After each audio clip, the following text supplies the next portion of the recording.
Schools shut down across Augusta County, Virginia today. Some 10,000 students told to stay home out of an abundance of caution.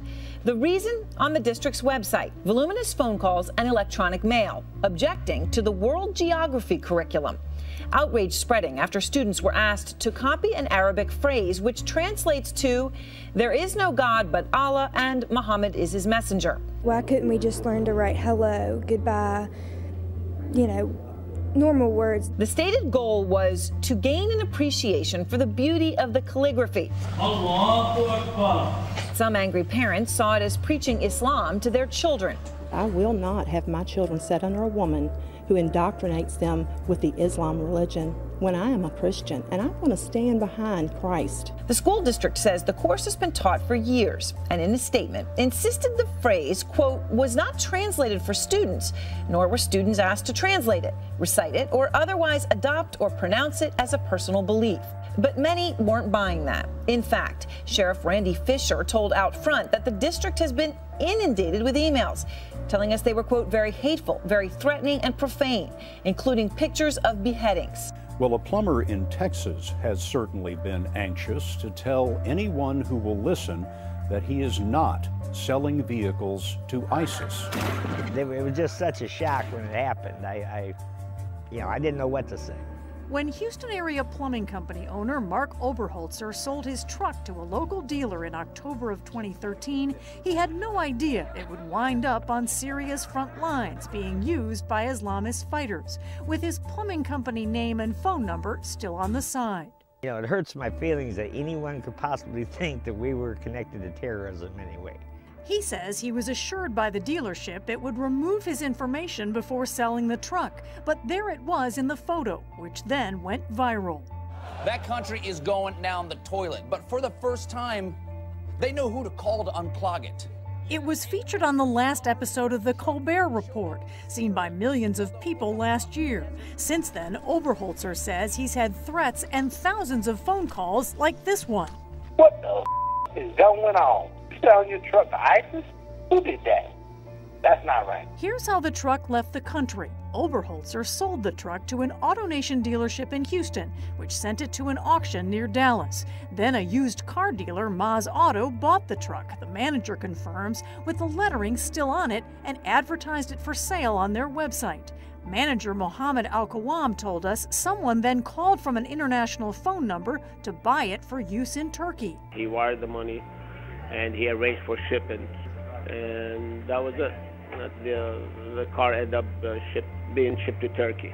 It's not known exactly how the truck then made its way from Mersin, Turkey to Syria. They used to have Mark 1 Plumbing Inc. would come up on the internet. Now it comes up Mark 1 Plumbing Inc.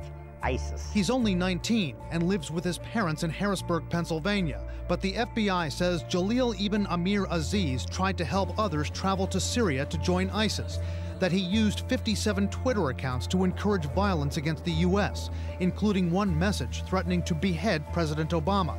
And when authorities searched Aziz's home, they found what they called a tactical backpack with a knife and assault rifle magazines. High-capacity magazines loaded. Obviously, the weapon wasn't found at this point, but it's those type of things and the rhetoric that he's using that draws concern. Aziz's lawyer has no comment. In upstate New York, 31-year-old food store owner Mufid Elfki pleaded guilty to providing material support to ISIS. Officials say he was a recruiter. In Maryland, prosecutors say 30-year-old Mohammed El-Shinawi planned a terrorist attack from only about 60 miles away from the nation's capital. They're charging El-Shinawi with attempting to provide material support to ISIS. Federal authorities say he received almost $9,000 through wire transfers and remittance services like PayPal from an operative overseas. He received money from an ISIL terrorist who wanted him to carry out terrorist acts in the United States. He had $8,700. What could he have done with that? Look, you could probably carry out a shooting spree, not unlike what we saw in San Bernardino or perhaps in Paris. In another case, one man was arrested and charged at the San Francisco airport just as he was about to board a plane for Turkey. In 1 week, a total of 4 cases in the U.S. of people charged or who pleaded guilty to supporting terrorists. Most of the cases are connected to ISIS, which, according to a new report, has unprecedented levels of support inside America. The connectivity that social media provides is something completely new, and that accelerates the radicalization process, because the intensity of being able to speak with somebody who's fighting and that person is talking to you, it's something that has a lot of power. According to court documents, Mohammed El-Shenawi's ISIS handler didn't specify what weapons to buy or how to conduct an attack, but did provide an example: the failed attempt to shoot up a Prophet Muhammad cartoon drawing contest in Garland, Texas last May. The release of videos showing the deadly shootings of blacks in Chicago by white police officers has protesters on the streets demanding police accountability. How many shots? 15 shots! But unbeknownst to many, the police union is in a legal fight with the city of Chicago to have decades worth of police misconduct records destroyed. I protect all my members, and I will continue to do that. The Fraternal Order of Police, or FOP, is arguing breach of the bargaining agreement with the city of Chicago, which says, in part, all disciplinary investigation files will be destroyed 5 years after the date of the incident, 7 for allegations of excessive force. You want to talk about a bonfire stuff going up in smoke.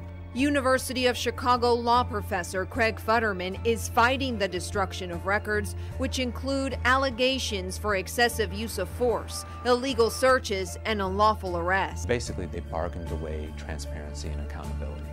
So police contracts need to be changed. Futterman recently won a 10-year battle over the release of just a fraction of police misconduct records, which date back half a century, which show Jason Van Dyke, the officer charged with Laquan McDonald's murder, had 19 complaints before shooting and killing the teen, including 10 for use of force. The officer who shot and killed Cedric Chapman, 30 complaints, including 10 for use of force. None of the complaints for either officer resulted in disciplinary action. Futterman filed an emergency stop on the destruction of records, with the judge ruling all parties involved must get a 2-week notice before records are destroyed. The FOP declined CNN's request for an interview, saying that the matter is still in litigation. But the FOP did grant an interview to a local CNN affiliate recently. I don't understand why a 77-year-old retiree's complaint in 1967 needs to be on a database. It's not just history, it's about who's currently working, and it shows also the cost of the failure to address patterns of abuse. Patterns and practices that are now being investigated by the U.S. DOJ. But protesters are concerned that if the FOP gets its way, the feds won't get a full picture of police misconduct in Chicago. Cigarette smoking among teenagers is at its lowest level since the government's Monitoring the Future survey began in the 1970s. Researchers say 5.5% of high school seniors smoke, down from 10.7% in 2010.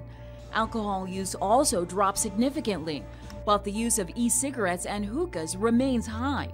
The number of teens smoking marijuana hasn't changed, although researchers were startled to find 6% of high school seniors smoke it every day. That surprises me that more kids are getting high on marijuana on a daily basis than smoking cigarettes. Despite the ongoing opioid overdose epidemic, the number of teenagers abusing prescription painkillers continue to decline.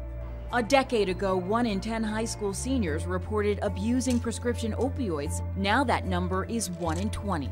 These are the painkillers that have been killing so many people in this country, and teenagers seem to be getting the message that these are dangerous drugs. Heroin use is also at the lowest rate since the survey began, but abuse of the stimulant Adderall, which is typically given for ADHD, remains high. This is the result of a motorcyclist hitting a rope at about 50 kilometres an hour.